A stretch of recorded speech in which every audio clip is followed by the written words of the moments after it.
മാതാവിനും തിരുക്കുമാരനും 1000 നന്ദി. എൻ്റെ പേര് ലയ ജോസഫ്. ഞാൻ തൃശ്ശൂരിൽ നിന്ന് വരുന്നു. ഇതെൻ്റെ ഹസ്ബൻഡ് വിപിൻ. ഞാൻ ആദ്യമായി ഉടമ്പടി എടുത്തത് 2022 ഓൺലൈൻ ഉടമ്പടിയാണ് ഞാൻ ആദ്യമായി എടുത്തത്. എൻ്റെ ഭർത്താവ് മാൾട്ടയിൽ ഒരു കെയർ ടേക്കറായിട്ട് വർക്ക് ചെയ്യുമായിരുന്നു. അദ്ദേഹം 15 വർഷമായിട്ട് മദ്യപാനിയായിരുന്നു. 2021 അദ്ദേഹം മാൾട്ടയിൽ പോയത്. മാൾട്ടയിൽ ചെന്നതിന് ശേഷം അദ്ദേഹത്തിൻ്റെ മദ്യപാനം വളരെ അധികമായിട്ട് കൂടുകയും ഡ്യൂട്ടിക്ക് പോകാൻ പോലും സാധിക്കാത്ത വിധം അദ്ദേഹം മുഴുവൻ നേരവും മദ്യപാനത്തിൽ ഏർപ്പെടുകയും ചെയ്തു. അദ്ദേഹത്തിൻ്റെ കൂട്ടുകാരെന്നെ വിളിച്ചിട്ട് പറഞ്ഞു, അദ്ദേഹം ഡ്യൂട്ടിക്ക് തീരെ പോണില്ല, ഇങ്ങനെ പോയാലേ ശരിയാവില്ല, അവിടുത്തെ അതായത് ഡി അഡിക്ഷൻ സെൻറ്ററിലേക്ക് കൊണ്ടുപോകേണ്ടി വരും, അങ്ങനെ കൊണ്ടുപോയാൽ പിന്നെ അദ്ദേഹം പുറം ലോകം പോലും കാണില്ല എന്ന് എന്നോട് പറഞ്ഞു. അപ്പം ഞാൻ പറഞ്ഞു, നിങ്ങൾ എങ്ങനെയെങ്കിലും അദ്ദേഹത്തെ ഇങ്ങോട്ടേക്ക് കയറ്റി വിടാൻ പറ്റുവാണെങ്കിൽ അത് ചെയ്യുക എന്ന് പറഞ്ഞ് ഞാനിവിടെ 2022 ഓൺലൈൻ ഉടമ്പടി എടുത്ത് മാതാവിനോട് കരഞ്ഞു പ്രാർത്ഥിച്ചു. അദ്ദേഹത്തിൻ്റെ മദ്യപാനം പൂർണ്ണമായി മാറ്റണമേ എന്ന് ഞാൻ പ്രാർത്ഥിച്ചു. അദ്ദേഹത്തിൻ്റെ കൂട്ടുകാർ അദ്ദേഹത്തെ നാട്ടിലേക്ക് കയറ്റിവിട്ടു. അദ്ദേഹം എന്നോട് നാട്ടിലെത്തിയ പാടെ എന്നോട് പറഞ്ഞത്, ഞാൻ ഇന്ന് മുതൽ കുടിക്കില്ല എന്നാണ് എന്നോട് പറഞ്ഞത്. ഞാനിവിടെ ഓൺലൈൻ ഉടമ്പടിയിൽ കരഞ്ഞു മാതാവിനോട് പ്രാർത്ഥിക്കുകയായിരുന്നു, മാതാവേ അദ്ദേഹത്തിൻ്റെ മദ്യപാനം മാറ്റി തരണേ എന്ന് പ്രാർത്ഥിച്ചു. ഇവിടെ എത്തിയ പാടെ എന്നോട് പറഞ്ഞത്, ഇനി ഞാൻ കുടിക്കില്ല എന്ന് പറഞ്ഞു. 2022 എന്നോട് പറഞ്ഞ ആ വാക്ക് ഇന്ന് ഈ നിമിഷം വരെ അദ്ദേഹം പാലിച്ചു. ഇന്ന് വരെ അദ്ദേഹം പിന്നീട് മദ്യപിച്ചിട്ടില്ല. 10 വർഷമായി ഉണ്ടായിരുന്ന മദ്യപാനം ഞാൻ മാതാവിനോട് ഉടമ്പടി എടുത്ത് 10 ദിവസത്തിനുള്ളിൽ തന്നെ മാതാവ് അതെനിക്ക് മാറ്റി തന്നു. എൻ്റെ 2023 ഞാൻ ഇവിടെ വന്ന് ഉടമ്പടി എടുത്തു. എൻ്റെ 3ാമത്തെ ഉടമ്പടി പുതുക്കലെന്ന് പറയുന്നത് കഴിഞ്ഞ വർഷം നവംബറിലായിരുന്നു. കഴിഞ്ഞ വർഷം നവംബറിൽ ഞാൻ 3ാമത്തെ ഉടമ്പടി പുതുക്കാൻ വരുമ്പോൾ ഇദ്ദേഹവും എൻ്റെ കൂടെ ഉണ്ടായിരുന്നു. അദ്ദേഹം മാൾട്ടയിലാണ് വർക്ക് ചെയ്യുന്നത്. ഞാൻ പറഞ്ഞു, കെയർ ടേക്കറായിട്ടാണ് വർക്ക് ചെയ്യുന്നത്.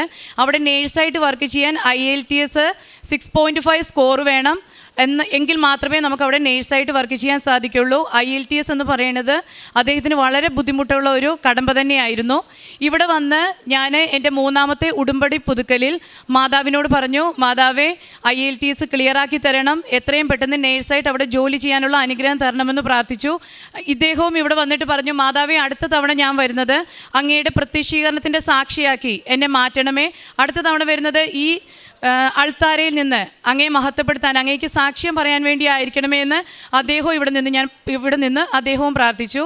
അദ്ദേഹം IELTS എഴുതി ഞങ്ങൾക്ക് നേഴ്സാവാനുള്ള മാർക്ക് ആൾക്ക് കിട്ടിയില്ല. പക്ഷെ ഞാൻ അദ്ദേഹത്തോട് പറഞ്ഞു, പേടിക്കേണ്ട ഒരു കാര്യമില്ല, നമ്മളത് ഏൽപ്പിച്ചിരിക്കുന്നത് മാതാവിനെയാണ്, ആ ഫയൽ നമ്മൾ ഏൽപ്പിച്ചിരിക്കുന്നത് മാതാവിനെയാണ്, ഒന്നും പേടിക്കേണ്ട കാര്യമില്ല എന്ന് ഞാൻ അദ്ദേഹത്തോട് പറഞ്ഞു. എന്നോട് ആൾ പറഞ്ഞു, നമുക്കത് റീവാലുവേഷന് കൊടുക്കാമെന്ന് പറഞ്ഞു. ഞങ്ങൾ റീവാലുവേഷന് കൊടുത്തു. 15 ദിവസത്തിനുള്ളിൽ അതിൻ്റെ റിസൾട്ട് വന്നു. അവിടെ നേഴ്സായിട്ട് കയറാനുള്ള സ്കോർ നൽകി മാതാവ് അദ്ദേഹത്തെ അനുഗ്രഹിച്ചു. 1 മാസത്തിനുള്ളിൽ തന്നെ അദ്ദേഹം അവിടെ നേഴ്സായിട്ട് ജോലിക്ക് കയറുകയും ചെയ്തു. അടുത്ത സാക്ഷ്യം എന്ന് പറയുന്നത് എൻ്റെ 5ാമത്തെ പുതുക്കലായിരുന്നു. കഴിഞ്ഞ മാസം 2-ാം തീയതി ഞാനിവിടെ വന്ന് എൻ്റെ 5ാമത്തെ ഉടമ്പടി പുതുക്കി. എൻ്റെ വലത് ബ്രസ്റ്റിൽ ഒരു മുഴയുണ്ടായിരുന്നു. അത് ഞാൻ എൻ്റെ അമ്മയ്ക്ക് ഫാമിലി ഹിസ്റ്ററി ഉള്ളതാണ്. എൻ്റെ അമ്മയ്ക്ക് ബ്രസ്റ്റ് ക്യാൻസർ ഉണ്ട്. എൻ്റെ കുടുംബത്തിൽ പലർക്കും ക്യാൻസറിൻ്റെ ഹിസ്റ്ററി ഉള്ളത് കൊണ്ട് ഞാൻ മാതാവിനോട് പ്രാർത്ഥിച്ചു, മാതാവേ ഇതൊന്നും ആയിരിക്കല്ലേ, സാധാരണ നോർമലായിട്ടായിരിക്കണേ ഇതിൻ്റെ ടെസ്റ്റ് വരുന്നതെന്ന് മാതാവിനോട് ഞാൻ പ്രാർത്ഥിച്ചു. ഇവിടെ വന്ന് ഉടമ്പടി പുതുക്കാൽ നേരവും ഞാനത് നിയോഗമായി വെച്ചു. എല്ലാ ദിവസവും പ്രത്യക്ഷീകരണ പ്രാർത്ഥനയും വിശ്വാസ പ്രമാണവും ഞാൻ തൈലം എൻ്റെ ബ്രസ്റ്റിൽ പുരട്ടി പ്രാർത്ഥിക്കുമായിരുന്നു. കഴിഞ്ഞ 18-ാം തീയതി ഞാൻ പോയി ടെസ്റ്റ് ചെയ്തു. അതിൻ്റെ റിസൾട്ട് വന്നു, നോർമലായിരുന്നു. അങ്ങനെ ഒരുപാട് അനുഗ്രഹങ്ങളും മാതാവ് എനിക്ക് തന്ന് അനുഗ്രഹിച്ചു. ചെറുതും വലുതുമായ ഒരുപാട് അനുഗ്രഹങ്ങളും മാതാവ് തന്നു. ഉടമ്പടി നമ്മൾ എടുത്ത് ഉടമ്പടിയിൽ ജീവിക്കുമ്പോൾ എന്ത് കാര്യങ്ങളും നമ്മൾ ചെയ്താലും ഒരു തടസ്സങ്ങളും, ആദ്യം ഒരു ചെറിയ തടസ്സം വന്നാലും ബാക്കി എല്ലാ കാര്യങ്ങളും മാതാവ് വളരെ മനോഹരമായിട്ടായിരുന്നു എന്നെ നടത്തിക്കൊണ്ടിരിക്കുന്നത്. ഓരോ കാര്യങ്ങളിലും എല്ലാ കാര്യങ്ങളിലും മാതാവ് വളരെ അധികമായിട്ട് സഹായിച്ചു. മാതാവിനെ 1000 നന്ദി പറയുന്നു. പ്രേക്ഷിത പ്രവർത്തനം എന്ന് പറയുന്നത്, ഞാൻ ഇവിടുന്ന് പത്രം വാങ്ങിച്ചുകൊണ്ട് പോയി, ഞാൻ ഹോസ്പിറ്റലിലാണ് വർക്ക് ചെയ്യണത്. എൻ്റെ രോഗികൾക്കും അവരുടെ കൂടെ ഇരിക്കുന്നവർക്കും എൻ്റെ അയൽവാസികൾക്കും ഒക്കെ ഈ സാക്ഷ്യം, എനിക്ക് എന്തൊക്കെ കിട്ടിയോ ആ സാക്ഷ്യങ്ങൾ പറഞ്ഞുകൊണ്ട് ഞാൻ അവർക്ക് പത്രം വിതരണം ചെയ്യുമായിരുന്നു. കാരുണ്യ പ്രവർത്തികൾ എന്ന് പറയുന്നത്, ഞാൻ നേഴ്സ് ആയതുകൊണ്ട് തന്നെ ഒരുപാട് പേഷ്യൻസിനെ കാണാനും അവരെ ശുശ്രൂഷിക്കാനുമുള്ള അവസരം എനിക്ക് ലഭിച്ചു. പിന്നെ ചെറിയ സാമ്പത്തിക സഹായം, എന്നെക്കൊണ്ട് സാധിക്കുന്ന വിധത്തിലുള്ള സാമ്പത്തിക സഹായങ്ങൾ ഞാൻ എല്ലാവർക്കും ചെയ്യുമായിരുന്നു. ആത്മീയമായി എന്ന് പറഞ്ഞാലും ഒരുപാട് ഇതുണ്ട്. ഒല്ലൂരിൽ ഒരു അഖണ്ഡ ജപമാല ഗ്രൂപ്പ് പ്രവർത്തിക്കുന്നുണ്ട്. അവിടെ 2 തവണ അഖണ്ഡ ജപമാലയിൽ പ്രാർത്ഥിക്കാനുള്ള അവസരം എനിക്ക് കിട്ടി. അവിടെ പോകുമ്പോൾ എനിക്ക് നല്ലതുപോലെ നമ്മൾ അതിൽ ശരിക്കും ധ്യാനിച്ചിരുന്ന് പ്രാർത്ഥിക്കുമ്പോൾ എനിക്ക് മുല്ലപ്പൂവിൻ്റെ മണം നല്ലതുപോലെ വരുമായിരുന്നു. അതുപോലെ തന്നെ പ്രത്യക്ഷീകരണ പ്രാർത്ഥന രാവിലെ ചെല്ലുമ്പോഴും മുല്ലപ്പൂവിൻ്റെ മണം എനിക്ക് വരുമായിരുന്നു. ദൈവമാതാവിനും തിരുക്കുമാരനും 1000 നന്ദി. എൻ്റെ പേര് വിപിൻ. വൈഫ് പറഞ്ഞ പോലെ മദ്യപാനത്തിന് ഒരുപാട് അഡിക്റ്റഡായി പോയായിരുന്നു. അവിടെ ചെന്ന് കഴിഞ്ഞപ്പോൾ പിന്നെ എന്തോ എനിക്കറിയില്ല, പ്രാർത്ഥനയുടെ ശക്തി കൊണ്ടാണോ എന്താണെന്നറിയില്ല, പെട്ടെന്നൊരു ദിവസം ഞാൻ തീരുമാനിച്ചു ഇനി കുടിക്കില്ല എന്നുള്ളത്. പിന്നെ അവിടെ നിന്ന് നിർത്താനായിട്ട് കുറച്ച് ബുദ്ധിമുട്ടായിരുന്നു. പക്ഷേ ഞാൻ അവിടെ നിന്ന് കടിച്ച് പിടിച്ച് അതങ്ങ് നിർത്തി. ഇപ്പോൾ ഇതുവരെ പിന്നെ അത് കഴിക്കാനോ ഒന്നിനും തോന്നിയിട്ടില്ല. ഇപ്പോൾ ഞാൻ മാൾട്ടയിൽ ഇപ്പോൾ നേഴ്സായിട്ട് വർക്ക് ചെയ്യാണ്. പിന്നെ ഒരു കാര്യം എന്ന് പറഞ്ഞു കഴിഞ്ഞാൽ IELTS ഇവള് പറഞ്ഞ പോലെ ഞാനൊന്നും പഠിക്കാണ്ട് പോയി എഴുതിയതാണ്. ഒന്നും പഠിച്ചിട്ടില്ല എന്ന് പറഞ്ഞു കഴിഞ്ഞാൽ ബുക്ക് പോലും തുറന്നു നോക്കാണ്ട് ഞാൻ വെക്കേഷൻ വന്ന സമയത്ത് ഓടിപ്പിടിച്ച് പോയി എഴുതിയതാണ്. അപ്പോൾ ഞാനിങ്ങനെ അതിൻ്റെ പേപ്പർ വരുമ്പോൾ ഞാനിങ്ങനെ ജസ്റ്റ് മാതാവിനോട് പറയും, മാതാവ് റെഡിയാക്കി തരണേന്ന് പറഞ്ഞ് ഞാനിങ്ങനെ കറക്കി കുത്തുമായിരുന്നു. പക്ഷേ എന്തെനിക്കറിയില്ല എങ്ങനെയാണ് സാധിച്ചതെന്ന്. എനിക്കിപ്പോഴും അത് മാതാവിന് മാത്രമേ അറിയുള്ളൂ എങ്ങനെ എനിക്ക് സ്കോർ കിട്ടിയെന്നുള്ളത്. ദൈവത്തിന് ഒരുപാട് നന്ദി, മാതാവിന് ഒരുപാട് നന്ദി പറയുന്നു. സങ്കീർത്തനങ്ങൾ 40:2 ഭീകരമായ ഗർത്തത്തിൽ നിന്നും കുഴഞ്ഞ ചേറ്റിൽ നിന്നും അവിടുന്ന് എന്നെ കരകയറ്റി, എൻ്റെ പാദങ്ങൾ പാറയിൽ ഉറപ്പിച്ചു, കാൽവയ്പ്പുകൾ സുരക്ഷിതമാക്കി. ലിയ ജോസഫ് എന്ന ഈ സഹോദരി തൻ്റെ കുടുംബത്തിൽ ലഭിച്ച മരിയൻ ഉടമ്പടി ജീവിതാനുഭവങ്ങളാണ് നമ്മോട് പങ്കുവച്ചത്. ഏറ്റവും ഗൗരവത്തിലും പ്രാധാന്യത്തിലും സഹോദരി ആദ്യം പങ്കുവച്ചത് ജീവിത പങ്കാളിക്കുണ്ടായിരുന്ന മദ്യപാന ആസക്തിയും, അത് 10 വർഷത്തോളം വളരെ കാര്യമായി ഉണ്ടായിരുന്ന മദ്യപാന ആസക്തി, മാൾട്ട എന്ന വിദേശ രാജ്യത്ത് ചെന്നതിന് ശേഷം ജോലി ചെയ്യുവാനാവാത്ത വിധം അതിൽ മുങ്ങിപ്പോയ അവസ്ഥകൾ, അങ്ങനെ ഒരുപക്ഷെ അത് ഡി-അഡിക്ഷൻ സെൻ്ററിൽ പുറലോകം കാണാനാവാതെ ക്ലേശപൂർണമായ ജീവിതത്തിലേക്ക് ആളെ എത്തപ്പെടും എന്ന അവസ്ഥ വരുമ്പോഴാണ് അത് നാട്ടിലേക്ക് അയക്കുന്നതിന് വേണ്ടിയുള്ള എങ്ങനെയെങ്കിലും കയറ്റിവിടാൻ വേണ്ടി അവിടെയുള്ള കൂട്ടുകാരോട് പറയുന്നത്. സഹോദരി ഓൺലൈൻ ഉടമ്പടിയിൽ ഇത് നിയോഗം സമർപ്പിച്ചുകൊണ്ട് അമ്മയുടെ കരങ്ങളിലേക്ക് ഈ വിഷയം ഏൽപ്പിച്ചു കൊടുക്കുന്നു. എത്ര പഴകിയ വിഷയങ്ങളാവട്ടെ, എത്ര കണ്ട് രക്ഷയില്ലെന്ന് മറ്റുള്ളവർ കരുതുന്ന പ്രശ്നങ്ങളാവട്ടെ, എത്രയേറെ സ്വയം നിയന്ത്രിക്കുവാനാവാത്ത വിഷയങ്ങളാവട്ടെ, അവയ്ക്ക് മേൽ അമ്മ മാതാവ് ഈശോയുടെ കരങ്ങളിൽ കൊടുത്തുകൊണ്ട് കൃപ ചൊരിഞ്ഞ് അനുഗ്രഹമാക്കി ജീവിതത്തെ വിശുദ്ധീകരിച്ചും ജീവിത വിഷയങ്ങളെ ഏറ്റെടുത്ത് അത് പരിഹരിക്കേണ്ടവ പരിഹരിച്ചും തരുന്നതിൻ്റെ അടയാളവും സാക്ഷ്യവുമാണ് ഈ സഹോദരിയും ജീവിത പങ്കാളിയും ഈ അൾത്താരയിൽ പങ്കുവയ്ക്കുന്നത്. തിരികെ എത്തി നാട്ടിലെത്തിയ ദിവസം ഭാര്യയോട് ഭർത്താവ് പറയുന്നത് ഇനി മുതൽ കുടിക്കത്തില്ലെന്നാണ്.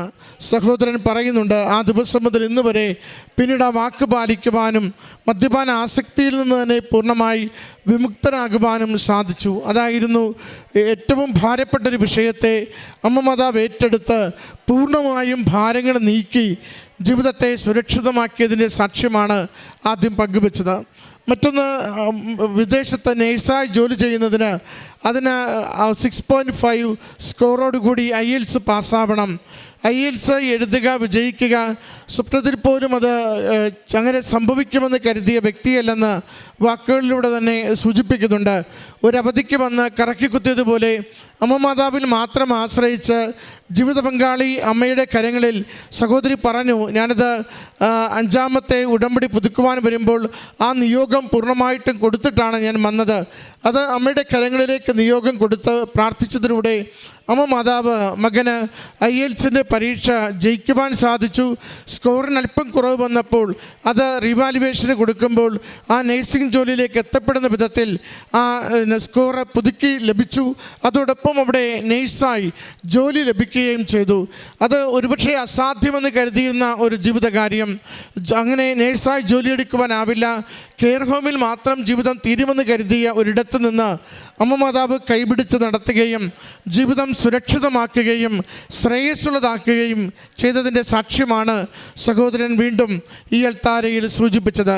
പ്രിയമുള്ളവരെ, ഒരു തവണ ഉടമ്പടിയിൽ നമ്മൾ അമ്മയുടെ കരങ്ങളിലേക്ക് നിയോഗങ്ങൾ കൊടുക്കുമ്പോൾ ആ കൊടുക്കുന്ന നിയോഗത്തിൽ നമുക്ക് വിശ്വാസമുണ്ടെങ്കിൽ അമ്മ അത് ഏറ്റെടുക്കുന്നത് നമുക്ക് കാണാനാവും.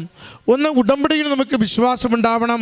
രണ്ട്, കൊടുക്കുന്ന നിയോഗം അനുഗ്രഹമാകുമെന്ന ബോധ്യവും വിശ്വാസവും നമുക്കുണ്ടാവണം. എന്നിട്ട് ഉടമ്പടി നമ്മൾ വിശ്വസ്തയോടെ ജീവിക്കുകയാണെങ്കിൽ അത് ഓരോന്നും അനുഭവമായി മാറുന്നത് നമുക്ക് കാണുവാനാവും. സഹോദരിയുടെ ഉടമ്പടി സാക്ഷ്യത്തിൻ്റെ പ്രത്യേകത, ആ പറഞ്ഞു തുടങ്ങിയ നിമിഷം മുതൽ അമ്മയോട് പറയുന്നു, അമ്മ അത് അനുവദിച്ച് തരുന്ന വിധത്തിൽ വിശ്വസിക്കുകയും ചെയ്യുന്നു. സംശയത്തോടു കൂടിയല്ല, പാതിമനസ്സോടു കൂടിയല്ല, ഞാൻ പറയുന്നത് എനിക്ക് അനുഗ്രഹമാകുമെന്ന ബുദ്ധിത്തോടു കൂടി അമ്മയുടെ കരങ്ങളിൽ കൊടുക്കുക.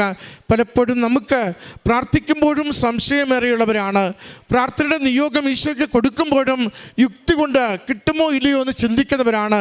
അവിടെയാണ് പലപ്പോഴും നമ്മുടെ അനുഗ്രഹം താമസിക്കുന്നതിന്, ഒരുപക്ഷെ നിയോഗം ഫലമില്ലാതാവുന്നതിന് കാരണമാവുക. അതുകൊണ്ട് വിശ്വസിക്കുക, നീ ദൈവമഹത്വം ദർശിക്കുമെന്ന തിരുവചനം ജീവിതത്തിൽ നമുക്ക് അനുഗ്രഹമാകുന്നതിന് വേണ്ടി നിയോഗങ്ങളെ അമ്മയുടെ കരങ്ങളിൽ ഏൽപ്പിക്കുമ്പോൾ അത് സംഭവിച്ചു കഴിഞ്ഞുവെന്ന ബോധ്യത്തോടും വിശ്വാസത്തോടും കൂടി ഏൽപ്പിച്ചു കൊടുക്കുക.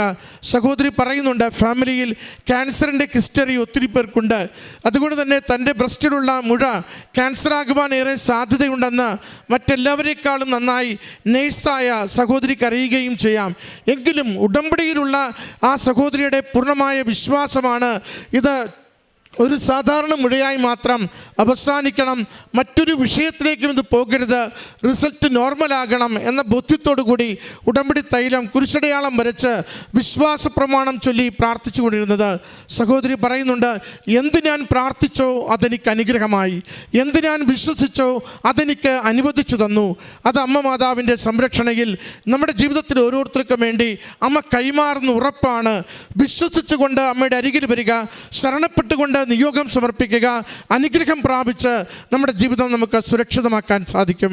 ഈ കുടുംബത്തിൽ ലഭിച്ച ഈ ഓരോ അനുഗ്രഹത്തിനും അമ്മ മാതാവിനും തിരുക്കുമാരനും നന്ദി പറഞ്ഞുകൊണ്ട് കരങ്ങളടിച്ച് ഈ സാക്ഷ്യം സമർപ്പിക്കാം. അത്യപൂർവ ദൈവാനുഭവങ്ങൾ ഇനി നിങ്ങൾക്കും സ്വന്തം.